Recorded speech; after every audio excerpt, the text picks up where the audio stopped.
రాజుల 2వ గ్రంథము 5వ అధ్యాయము. సిరియా రాజు సైన్యాధిపతి అయిన నయమాను అనునొకడుండెను. అతని చేత యెహోవాయే సిరియా దేశమునకు జయము కలుగజేసి ఉండెను గనుక అతడు తన యజమానుని దృష్టికి గనుడై దయ పొందినవాడాయెను.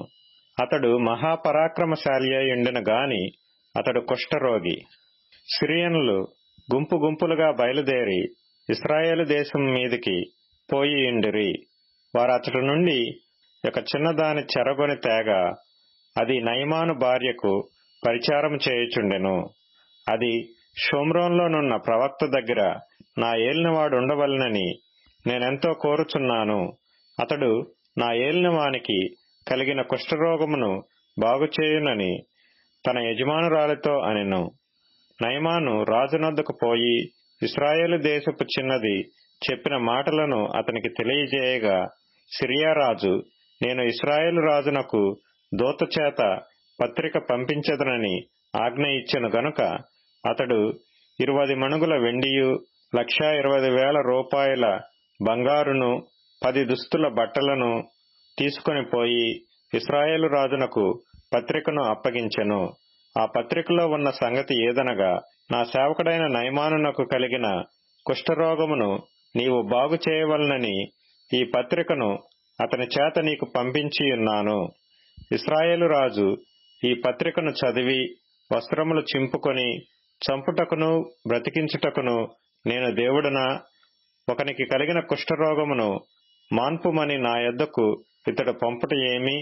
నాతో కలహమునకు కారణము అతడు ఎట్లు వెదకుచున్నాడో మీరు ఆలోచించుడనెను. ఇశ్రాయేలు రాజు తన వస్త్రమును చింపుకొనిన సంగతి దైవజనుడైన ఎలీషాకు వినబడినప్పుడు అతడు, నీ వస్త్రములు నీవెందుకు చింపుకొంటివి? ఇశ్రాయేలులో ప్రవక్త ఒకడున్నాడని అతనికి తెలియబడినట్లు అతని నా యొద్దకు రానిమ్ము అని రాజునకు వర్తమానము చేసెను. నయమాను గుర్రములతోనూ రథములతోనూ వచ్చి ఎలీషా ఇంటి ద్వారము ముందర నిలిచియుండగా, ఎలీషా, నీవు యొర్దాను నదికి పోయి 7 మార్లు స్నానము చేయుము.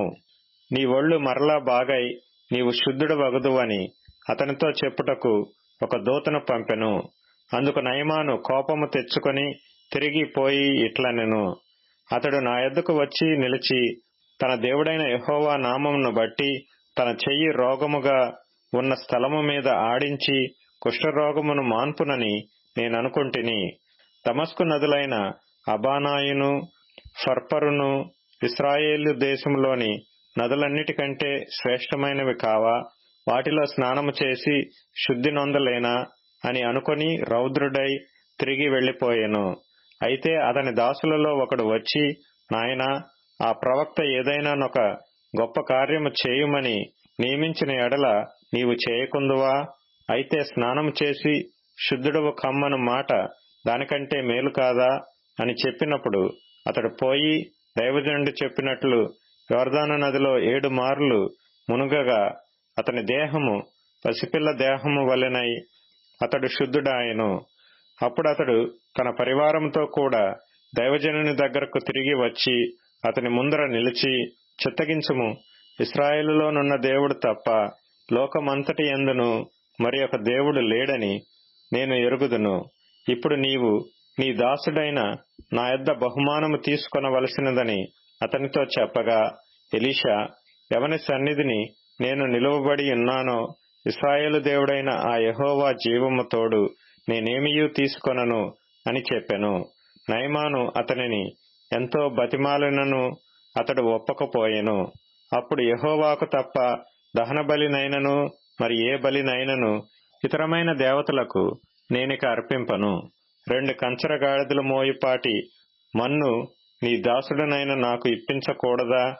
నా యజమానుడు రొక్కుటకు రిమ్మోను గుడిలో చొచ్చి నా చేతి మీద ఆనుకొనున్నప్పుడు నేను రిమ్మోను గుడిలో నమస్కారము చేసిన ఎడల రిమ్మోను గుడిలో నేను నమస్కారము చేసిన సంగతిని గూర్చి యెహోవా నీ దాసుడనైన నన్ను క్షమించునుగాకని నయమాను చెప్పగా, ఎలీషా నెమ్మది కలిగి పొమ్మని అతనికి సెలవిచ్చెను.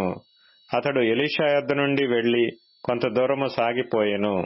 అంతట దైవజనుడైన ఎలీషాకు సేవకుడగు గేహజీ సిరియనుడైన ఈ నయమాను తీసుకుని వచ్చిన వాటిని అంగీకరించుటకు నా యజమానునికి మనసు లేకపోయెను గాని యెహోవా జీవము తోడు నేను పరిగెత్తుకొని పోయి అతని కలుసుకొని అతని యొద్ద ఏదైనను తీసుకొందుననుకొని నయమానును కలుసుకొనుటకై పోవుచుండగా నయమాను తన వెనుక నుండి పరుగున వచ్చుచున్న వానిని చూచి తన రథము మీద నుండి దిగి వానిని ఎదుర్కొని క్షేమమా అని అడిగెను.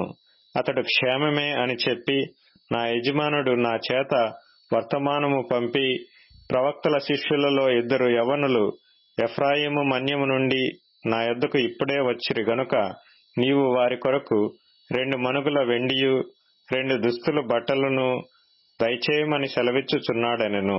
అందుకు నయమాను, నీకు అనుకూలమైతే రెట్టింపు వెండి తీసుకొనుమని బతిమాలి 2 సంచులలో 4 మణుగుల వెండిని కట్టి 2 దుస్తుల బట్టలనిచ్చి తన పనివారిలో 2 మీద వాటిని వేయగా వారు గేహజీ ముందర వాటిని మోసుకొని పోయిరి.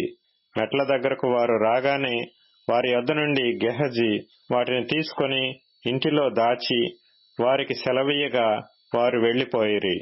అతడు లోపలికి పోయి తన యజమానుని ముందర నిలవగా ఎలీషా వానిని చూచి, గేహజీ నీవెచ్చట నుండి వచ్చితివని అడిగినందుకు వాడు, నీ దాసుడనైన నేను ఎచ్చటికి పోలేదనెను.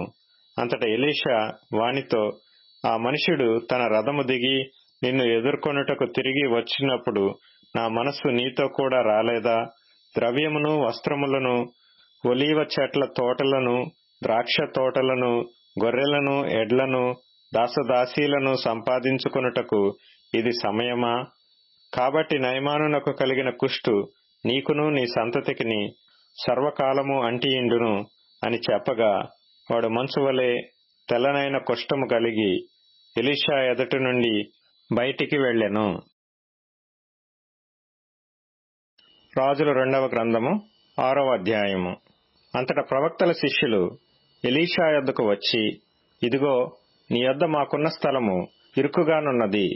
నీ సెలవైతే మేము యొర్దాను నదికి పోయి తలా ఒక మ్రాను అచ్చటి నుండి తెచ్చుకొని మరి ఒక చోట నివాసము కట్టుకొందుమని మనవి చేయగా అతడు వెళ్ళుడని ప్రత్యుత్తరమిచ్చెను. ఒకడు, దయచేసి నీ దాసులమైన మాతో కూడా నీవు రావాలనని కోరగా అతడు, నేను వచ్చేదనని చెప్పి వారితో కూడా పోయెను. వారు యొర్దానునకు వచ్చి మ్రానులు నరుకుచుండిరి. ఒకడు దూలము నరుకుచున్నప్పుడు గొడ్డలి ఊడి నీటిలో పడిపోగా వాడు, అయ్యో నా ఏలినవాడా, అది ఎరవు తెచ్చినదని మొర్రపెట్టిన గనుక ఆ దైవజనుడు అదెక్కడ పడినని అడిగెను.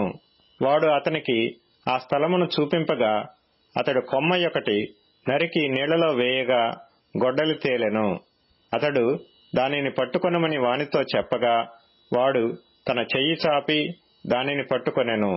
సిరియారాజు ఇశ్రాయేలుతో యుద్ధము చేయవలనని కోరి తన సేవకులతో ఆలోచన చేసి ఫలాని స్థలమందు మన దండుపేట ఉంచుదమని చెప్పెను. అయితే ఆ దైవజనుడు ఇశ్రాయేలు రాజునకు వర్తమానము పంపి, ఫలాని స్థలమునకు నీవు పోవద్దు, అచ్చటికి సిరియన్లు వచ్చి దిగియున్నారని తెలియజేసిన గనుక ఇశ్రాయేలు రాజు దైవజనుడు తనకు తెలిపి హెచ్చరిక చేసిన స్థలమునకు పంపి సంగతి తెలుసుకొని తన వారిని రక్షించుకొనెను. ఈలాగు మాటిమాటికి జరుగుచూ వచ్చినందున సిరియారాజు కల్లోలపడి తన సేవకులను పిలిచి, మనలో ఇశ్రాయేలు రాజు పక్షము వహించిన వారెవరైనది మాకు తెలియజెప్పరాదా అని వారిని అడుగగా అతని సేవకులలో ఒకడు, రాజవైన నా ఏలినవాడా, ఇశ్రాయేలు రాజు పక్షమున ఎవరునూ లేరు గాని ఇశ్రాయేలులోనున్న ప్రవక్తయగు ఎలీషా మీ అంతఃపురమందు మీరు అనుకొనిన మాటలు ఇశ్రాయేలు రాజునకు తెలియజేయుననెను.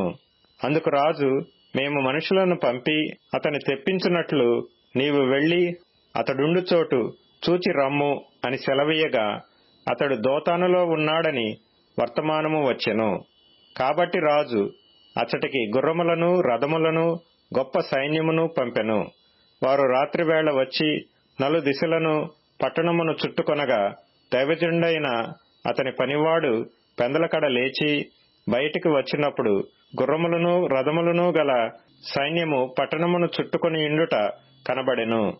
అంతటా అతని పనివాడు, అయ్యో నా ఏలినవాడా, మనము ఏమి చేయుదమని ఆ దైవజనునితో అనగా, అతడు, భయపడవద్దు, మన పక్షముననున్నవారు వారికంటే అధికులై ఉన్నారని చెప్పి, యెహోవా వీడు చూచున్నట్లు దయచేసి వీని కండ్లను తెరువుమని ఎలీషా ప్రార్థన చేయగా, యెహోవా ఆ పనివాని కండ్లను తెరవచేసిన గనుక వాడు ఎలీషా చుట్టూను పర్వతము అగ్ని గుర్రముల చేత రథముల చేతను నిండియుండుట చూచెను.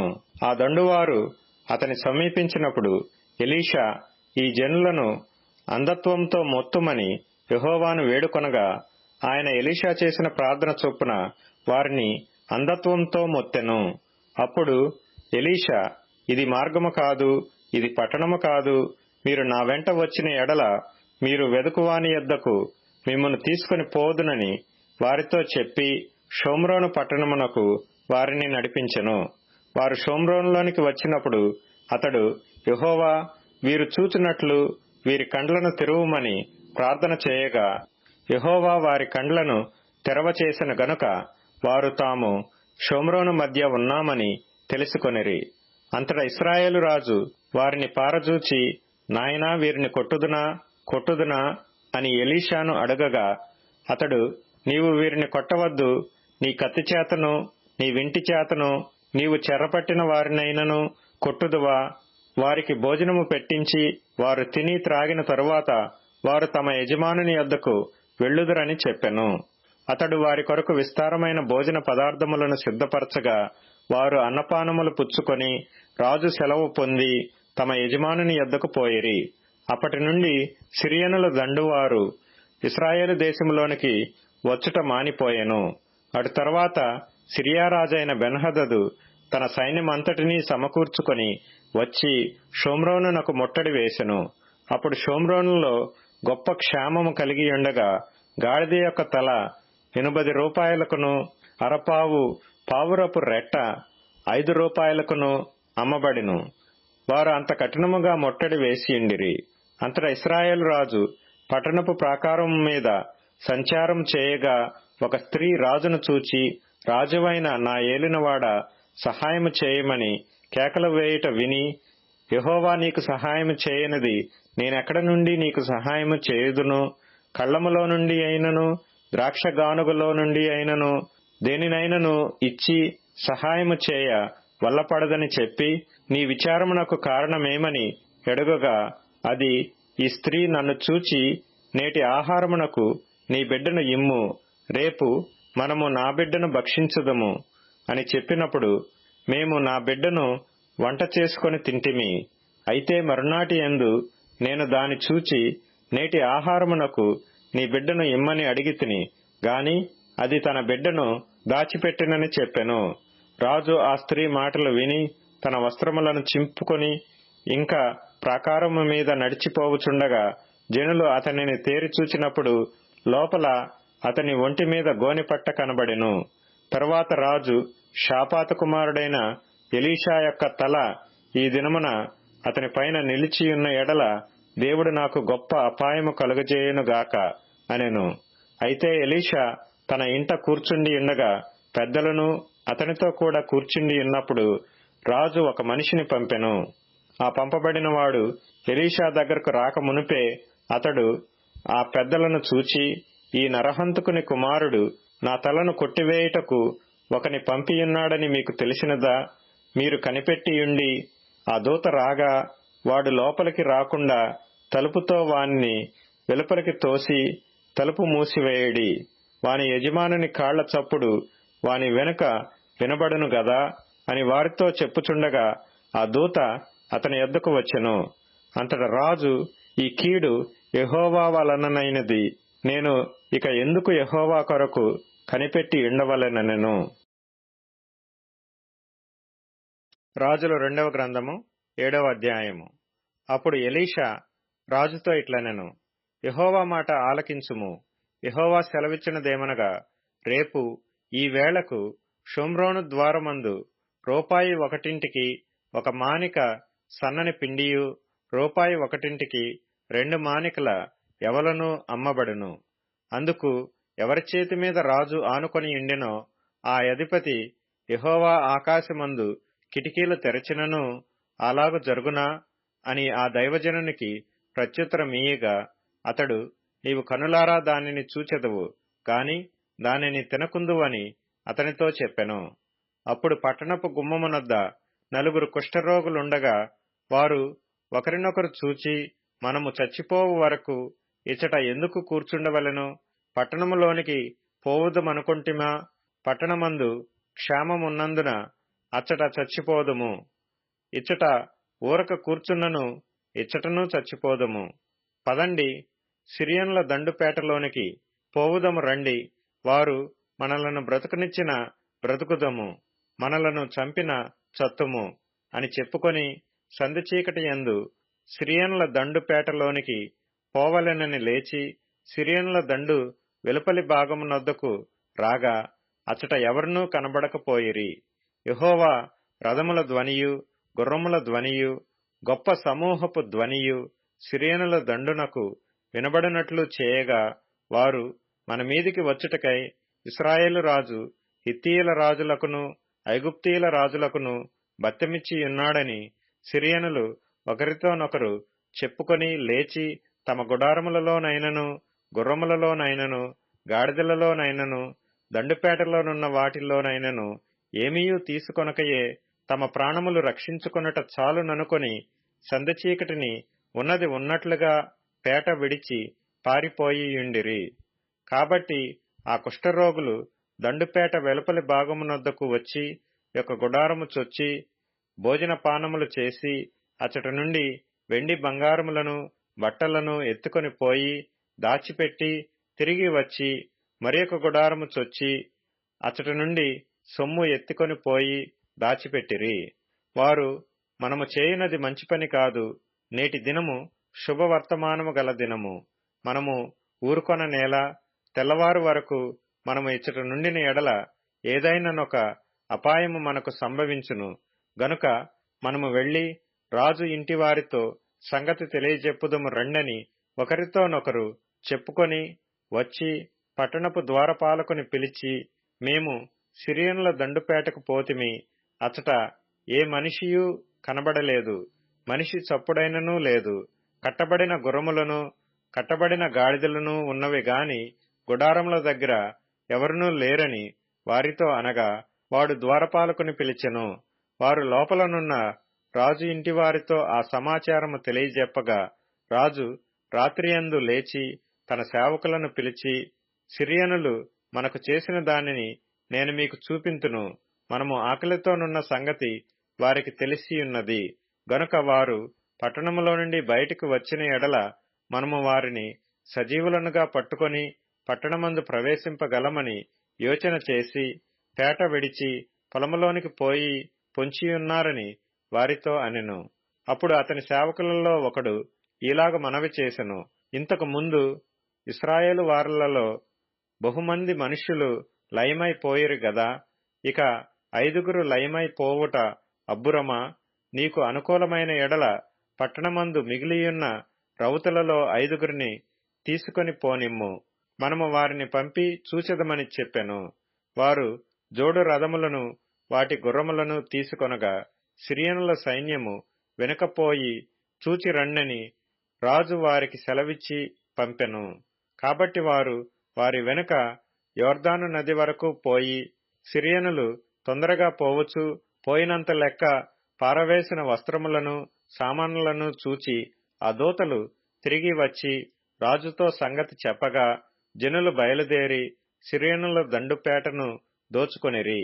కాబట్టి యెహోవా మాట చొప్పున రూపాయి 1 1 మానిక సన్నని పిండియు 2 మానికల యవలును అమ్మబడెను. ఎవని చేతి మీద రాజు ఆనుకొని ఉండెనో ఆ అధిపతి ఆ ద్వారమున నిలువబడుటకు నిర్ణయింపబడగా, రాజు దైవజనుని యొద్దకు వచ్చినప్పుడు ఆ దైవజనుడు అతనితో చెప్పిన ప్రకారము ద్వారమందు జనుల త్రొక్కుడు చేత అతడు మరణమాయెను. మరియు రూపాయి 1 2 మానికల యవలును, రూపాయి 1 1 మానిక సన్నని పిండియు రేపు ఈ వేళప్పుడు షోమ్రోనులో అమ్మబడునని దైవజనుడు రాజుతో చెప్పిన మాట నెరవేరెను. ఆ అధిపతి, యెహోవా ఆకాశమందు కిటికీలు తెరచినను అది జరుగునా అని ఆ దైవజనునితో చెప్పగా, అతడు, నీవు కనులారా చూచెదవు గాని దానిని తినకపోదువని ఆ అధిపతితో చెప్పెను. జనులు ద్వారమందు అతని త్రొక్కగా అతడు మరణమాయెను గనుక ఆ మాట ప్రకారము అతనికి సంభవించెను. కీర్తనల గ్రంథం 88వ కీర్తన. యెహోవా నాకు రక్షణకర్తవగు దేవా, రాత్రివేళ నేను నీ సన్నిధిని మొర్రపెట్టునాడు నా ప్రార్థన నీ సన్నిధిని చేరునుగాక. నా మొరకు చెవియొగ్గుము. నేను ఆపదలతో నిండియున్నాను. నా ప్రాణము పాతాళమునకు సమీపించియున్నది. సమాధిలోనికి దిగువారిలో నేనొకనిగా ఎంచబడితిని. నేను త్రాణలేని వాని వలె అయితిని. చచ్చిన వారిలో విడవబడిన వాడనైతిని. నేను సమాధిలో పడియున్న హతులలో ఒకని వలె అయితిని. నీవిక స్మరింపని వారి వలె అయితిని. వారు నీ చేతిలో నుండి తొలగిపోయియున్నారు గదా. అగాధమైన గుంటలోనూ చీకటిగల చోట్లలోనూ అగాధ జలములలోనూ నీవు నన్ను పరుండబెట్టియున్నావు. నీ ఉగ్రత నా మీద బరువుగా ఉన్నది. నీ తరంగములన్నీయు నన్ను ముంచుచున్నవి. నా నిలవరులను నాకు దూరముగా నీవు ఉంచియున్నావు.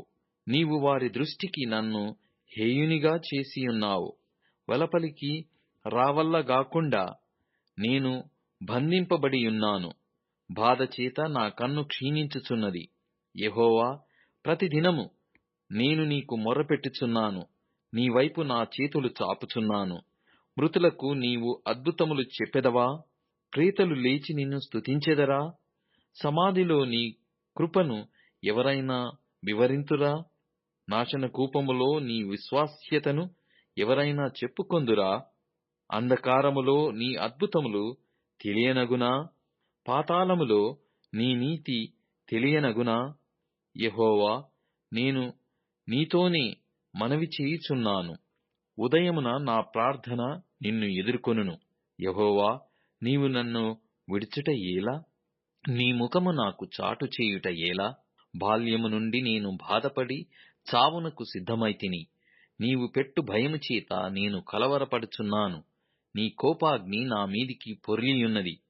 నీ మహా భయములు నన్ను సంహరించియున్నవి.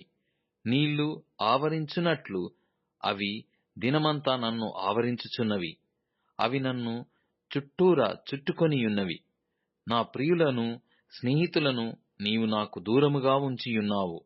చీకటియే నాకు బంధువర్గమాయెను.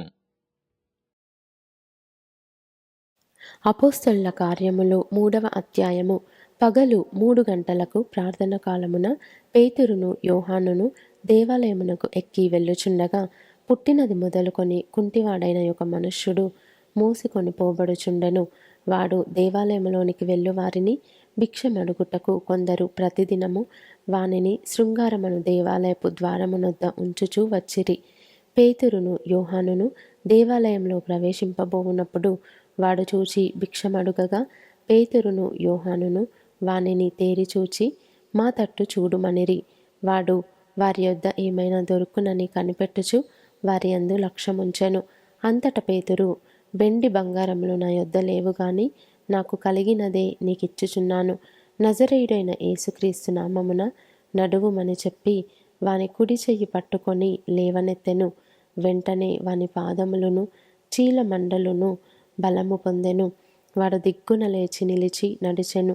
నడుచుచు గంతులు వేయుచు దేవుని స్తుతించుచు వారితో కూడా దేవాలయంలోనికి వెళ్ళెను. వాడు నడుచుచు దేవుని స్తుతించుట ప్రజలందరూ చూచి, శృంగారమను దేవాలయపు ద్వారమునొద్ద భిక్షము కొరకు కూర్చుండిన వాడు వీడే అని గుర్తెరిగి వానికి జరిగిన దానిని చూచి విస్మయముతో నిండి పరవశులైరి. వాడు పేతురును యోహానును పట్టుకొని ఉండగా ప్రజలందరూ విస్మయముంది సొలొమోనుదను మంటపములో ఉన్న వారి యొద్దకు గుంపుగా పరుగెత్తి వచ్చిరి. పేతురు దీనిని చూచి ప్రజలతో ఇట్లనెను, ఇశ్రాయేలీయులారా, మీరు వీని విషయమై ఎందుకు ఆశ్చర్యపడుచున్నారు? మా సొంత శక్తి చేతనైనను భక్తి చేతనైనను నడవను వీనికి బలమిచ్చినట్టుగా మీరెందుకు మా తట్టు తేరి చూచుచున్నారు? అబ్రహాము, ఇస్సాకు, యాకోబు అనువారి దేవుడు అనగా మన పితరుల దేవుడు తన సేవకుడైన యేసును మహిమపరచి ఉన్నాడు. మీరాయనను అప్పగించితిరి. పిలాతు ఆయనను విడుదల చేయుటకు నిశ్చయించినప్పుడు మీరు అతని ఎదుట ఆయనను నిరాకరించితిరి. మీరు పరిశుద్ధుడును నీతిమంతుడునైన వానిని నిరాకరించి నరహంతకుడైన మనుష్యుని మీకు అనుగ్రహింపుమని అడిగితిరి. మీరు జీవాధిపతిని చంపితిరి గాని దేవుడు ఆయనను మృతులలో నుండి లేపెను. అందుకు మేము సాక్షులము. ఆయన నామమందలి విశ్వాసము మూలముగా ఆయన నామమే మీరు చూచి ఎరిగియున్న వీనిని బలపరచెను. ఆయన వలన కలిగిన విశ్వాసమే మీ అందరి ఎదుట వీనికి ఈ పూర్ణ స్వస్థత కలుగజేసెను. సహోదరులారా, మీరును మీ అధికారులను తెలియక చేసితిరని నాకు తెలియను. అయితే దేవుడు తన క్రీస్తు శ్రమపడునని సమస్త ప్రవక్తల నోట ముందుగా ప్రచురపరిచిన విషయములను ఈలాగు నెరవేర్చెను. ప్రభువు సమ్ముఖము నుండి విశ్రాంతి కాలములు వచ్చినట్లును మీ కొరకు నియమించిన క్రీస్తు యేసును ఆయన పంపునట్లును మీ పాపములు తుడిచివేయబడు నిమిత్తమును మారు మనస్సు నుండి తిరుగుడి. అన్నిటికీ కుదురుబాటు కాలములు వచ్చునని దేవుడు ఆది నుండి తన పరిశుద్ధ ప్రవక్తల నోట పలికించెను. అంతవరకు యేసు పరలోక నివాసి అయుండుట ఆవశ్యకము. మోషే ఇట్లనెను, ప్రభువైన దేవుడు నా వంటి ఒక ప్రవక్తను మీ సహోదరులలో నుండి మీ కొరకు పుట్టించును. ఆయన మీతో ఏమి చెప్పినను అన్ని విషయములలో మీరాయన మాట వినవలెను. ఆ ప్రవక్త మాట విననివాడు ప్రజలలో ఉండకుండా సర్వనాశనమగుననెను.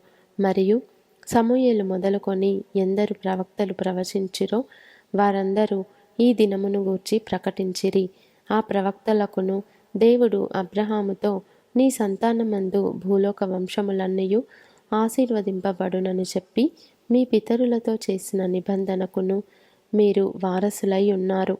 దేవుడు తన సేవకుని పుట్టించి మీలో ప్రతివానిని వాని దుష్టత్వము నుండి మళ్లించుట వలన మిమ్మును ఆశీర్వదించుటకు ఆయనను మొదట మీ యొద్దకు పంపెనని చెప్పెను.